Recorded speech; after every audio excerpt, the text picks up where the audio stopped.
신명기 28장은 되게 유명한 말씀이죠. 그리고 많은 성도들이 또 좋아하는 말씀이기도 합니다. 그런데 그 좋아하는 말씀이 신명기 28장 전반부에 나와 있는 그 축복의 약속에 대한 말씀이죠. 그리고 그 후반부에 나와 있는 저주의 말씀에 대해서는 사실 눈여겨보지 않는 것이 현실입니다. 그런데 우리 신명기 28장을 보면 순종하여 받는 복과 불순종하여 받는 저주가 이렇게 기록이 되어 있는데, 순종했을 때 받은 복은 짧게 기록되어 있지만 불순종했을 때 받게 되는 저주는 대단히 길고 다양하게 기록이 되어 있습니다.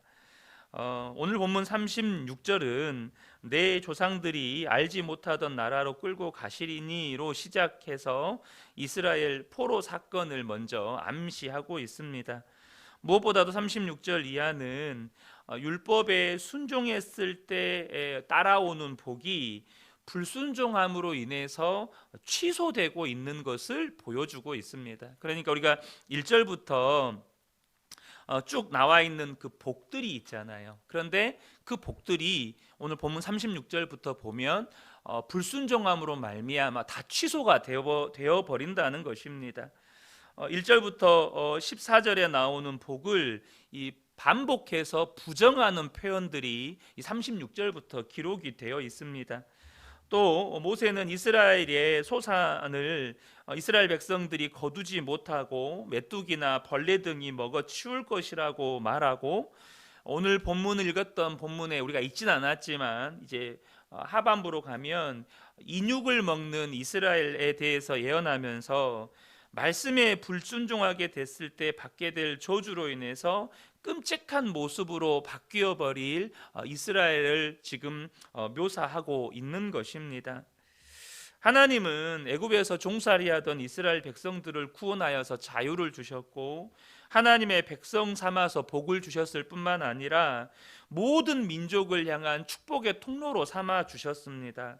그런데 이 이스라엘 백성들은 그런 하나님의 은혜를 잊어버린 채 강력한 이방 나라나 인간이 만든 우상들을 의지하고 숭배하면서 이제 하나님께서 말씀하신 그 저주들을 받게 되는 것이죠. 그래서 하나님은 하나님보다 더 의지한 이방 나라로 그들을 유배를 보내시고, 또 그들이 의지하던 그 우상들을 섬기며 수치를 당하게 하실 거라는 거예요. 36절을 보면 여호와께서 너와 내가 세울 내 임금을 너와 내 조상들이 알지 못하던 나라로 끌어가시리니 내가 거기서 목석으로 만든 다른 신들을 섬길 것이며, 이렇게 하나님의 은혜를 잊어버리고 하나님을 떠나서 우상을 숭배하던 그들에게 그들이 알지 못하던 이방 나라로 끌려가서 인간이 만든 목석을 섬기게 만들어 버리시겠다고 하시는 것이죠. 또 남은 땅도 순순히 그들에게 열매를 내어주지 않을 것이고, 또 나온 열매도 메뚜기 먹이로 내어주시겠다는 겁니다. 심지어 자녀를 낳아도 포로가 될 것이니 그 이스라엘 백성들의 미래마저도 빼앗아 버리신 것이죠. 38절부터 42절까지가 그 내용입니다.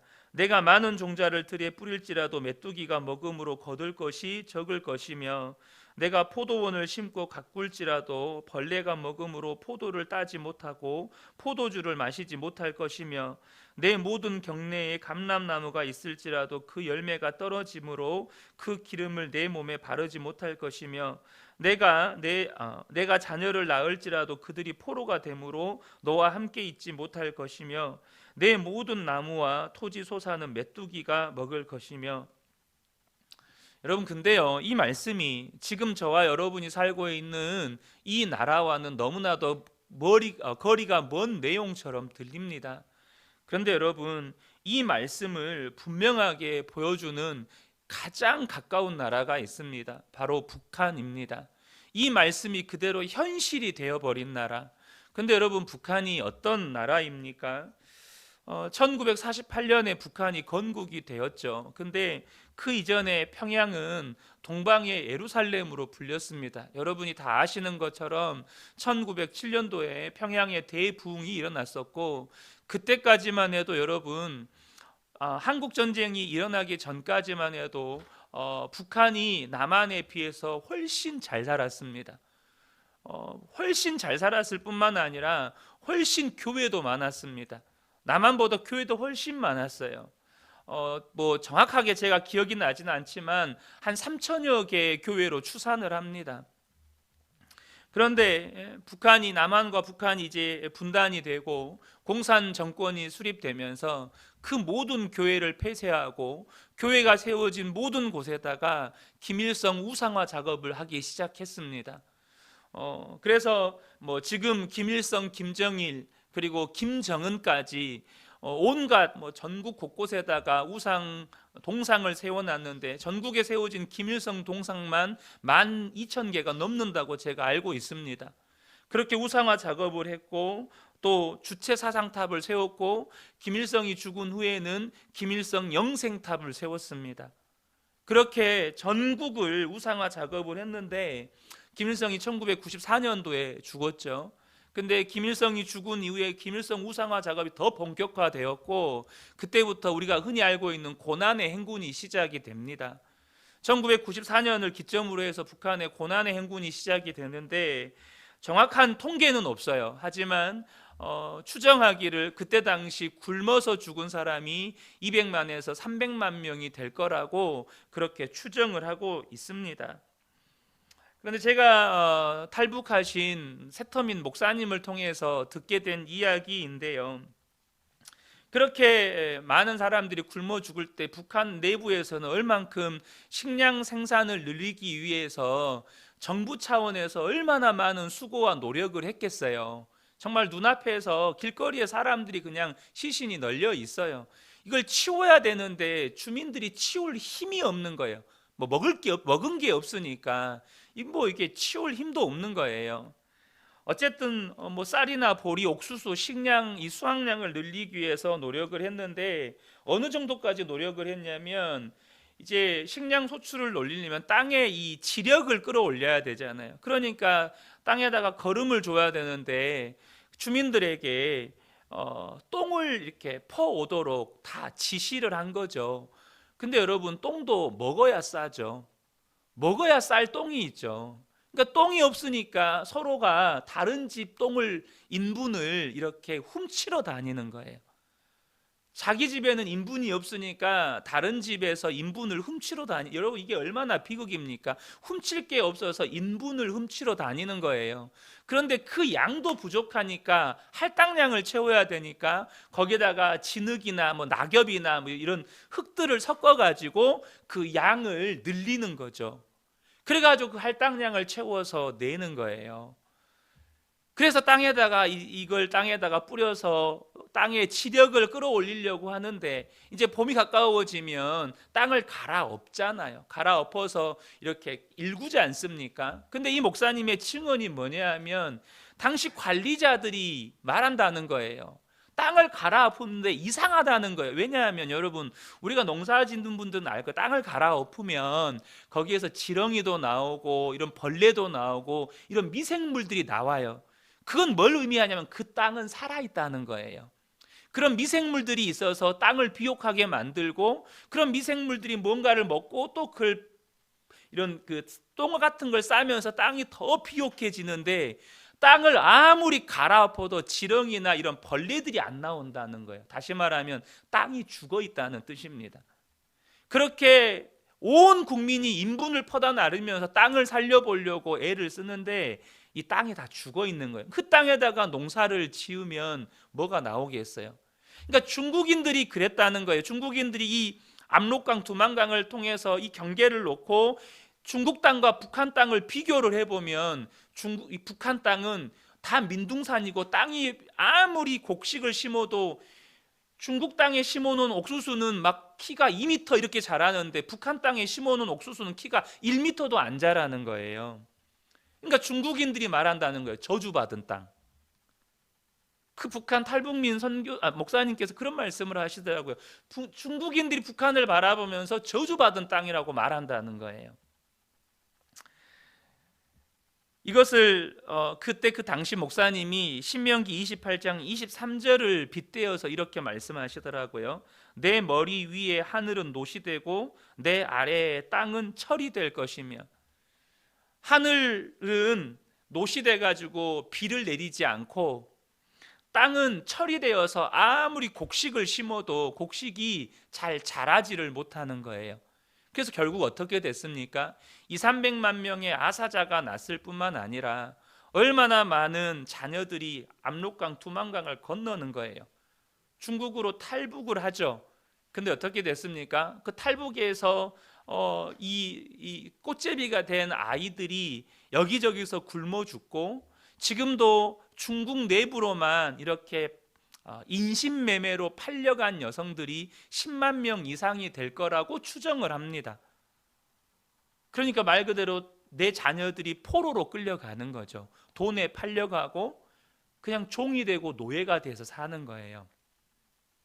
이것을 그냥 실증적으로 보여주는 나라가 바로 북한입니다. 이런 무서운 말씀이에요. 또 신명기서는 순종하면 존귀한 나라가 되고 꾸어주는 나라가 되고 머리가 되게 하시겠다는 복을 약속하셨지만, 동시에 불순종하면 정확히 그 반대가 되는 나라가 되게 하시겠다고 하셨습니다. 43절과 44절을 보면 너희 중에 우거하는 이방인은 점점 높아져서 내 위에 뛰어나고 너는 점점 낮아질 것이며 그는 내게 꾸어줄지라도 너는 그에게 꾸어주지 못하리니 그는 머리가 되고 너는 꼬리가 될 것이라. 하나님이 없는 그들이 아무것도 아닌 존재인 것을 알게 해 주시겠다는 것입니다. 더욱더 무서운 저주는 본문의 말미에 나왔던, 분명히 가나안 땅을 정복하고 다스리고 하나님의 나라를 세워가라는 사명을 받았음에도 불구하고 도리어 그 땅에서 자신들이 정복해야 할 대상들이 섬기던 그 우상들 아래로 들어가서 그 우상들을 섬기고 있는 거예요, 이스라엘 백성들이. 여러분, 이것은 오늘날 그리스도인들의 영적인 실상과도 똑같을 수 있어요. 하나님은 우리를 이 땅 가운데 세우실 때 이 땅을 정복하고 다스리고 하나님의 나라로 세워가라고 우리를 부르셨습니다. 그런데 이 세상 사람들이 섬기는 돈 앞에 함께 무릎 꿇고 있고, 이 세상 사람들이 따라가는 권력과 명예와 세상 성공 앞에 함께 머리를 조아리면서 그것을 섬기고 있어요. 그때 주님이 하시는 말씀이 뭡니까? 도리어 하나님께서 부리는 그 이방 족속들에게 지배를 당하게 될 거라는 거예요. 그 이방 나라들에게 멸망을 당하게 될 거라는 것입니다. 살아남은 자들은 적국을 섬기게 될 것이고, 성 안에 있는 자들은 굶주림을 면치 못한 채 자기 자녀들의 살을 먹게 될 것이고, 거칠고 잔인하고 자비심이 없는 나라에 넘겨지게 될 거라는 거죠. 하나님이 명하신 사랑의 명령을 어겼으니 사랑이 없는 무자비한 삶이 그들을 스스로를 삼키게 될 거라는 것입니다.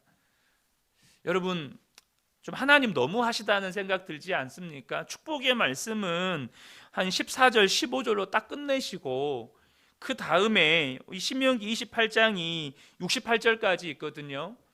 그 뒤에는 줄창 저주의 말씀을 쭉 말씀하시거든요. 왜 그러실까요? 사랑하기 때문입니다. 사랑하시니까 너희들이 이러면 큰일 난다. 부모는 이 말이 뭔 말인지 알아요. 자녀들에게, 여러분 너희들 우리 어렸을 때 그러잖아요. 차 조심해라.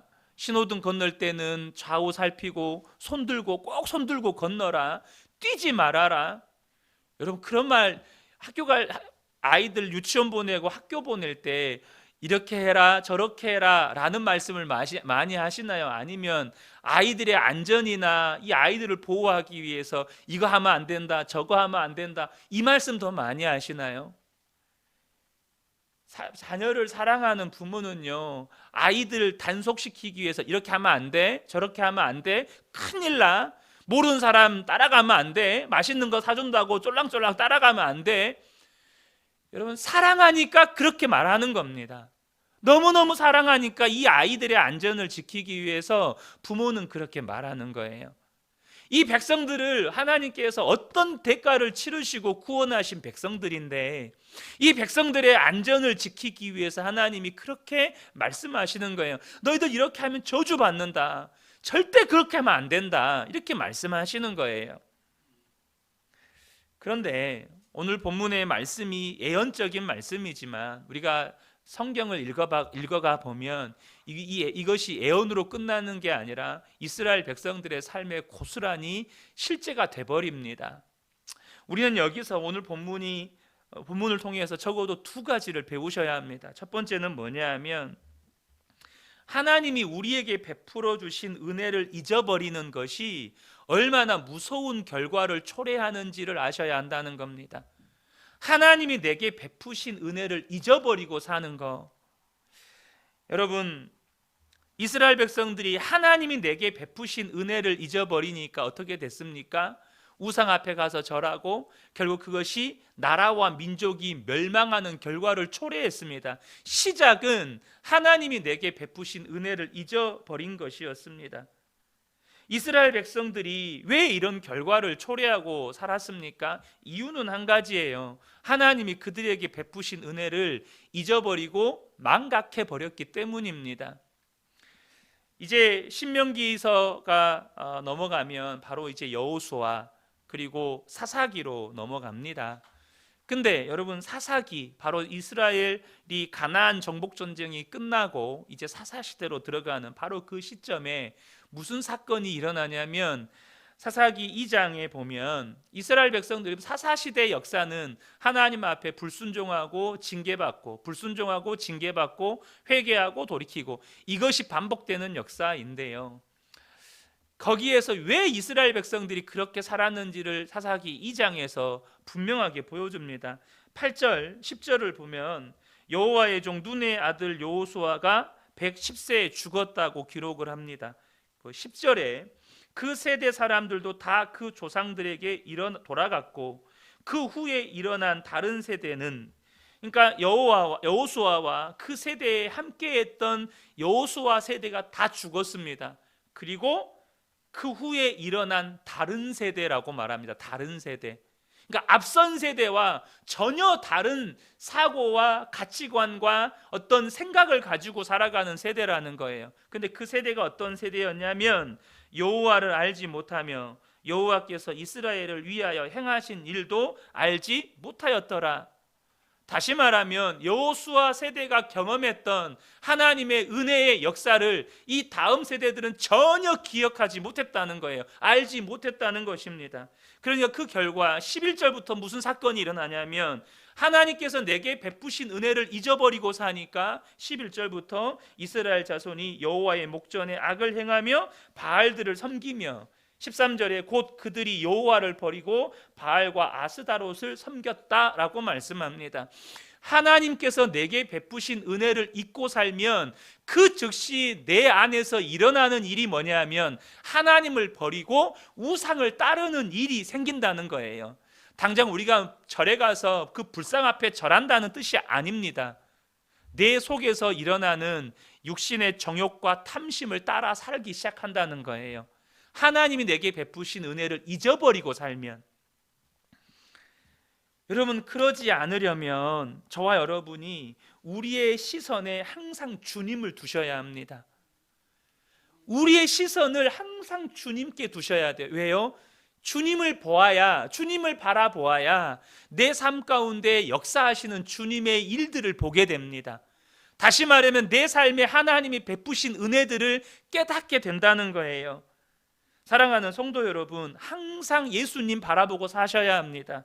그래서 저와 여러분이 사도 바울이 에베소 교회 성도들을 향해서 기도했던 것처럼 하나님이 내게 베푸신 은혜를 알게 해달라고 기도하셔야 합니다. 에베소 교회 성도들을 향해서 사도 바울이 그렇게 기도했거든요. 하나님께서 베푸신 은혜를 알게 해주십시오. 그것을 위해서 사도 바울이 에베소 교회 성도들을 위해서 기도했습니다. 하나님이 베푸신 은혜를 알게 해주십시오. 두 번째로 우리가 배워야 할 것은 뭐냐면 이런 무서운 경고를 받고도 불순종의 길을 걸어간 인간의 완고한 본성입니다.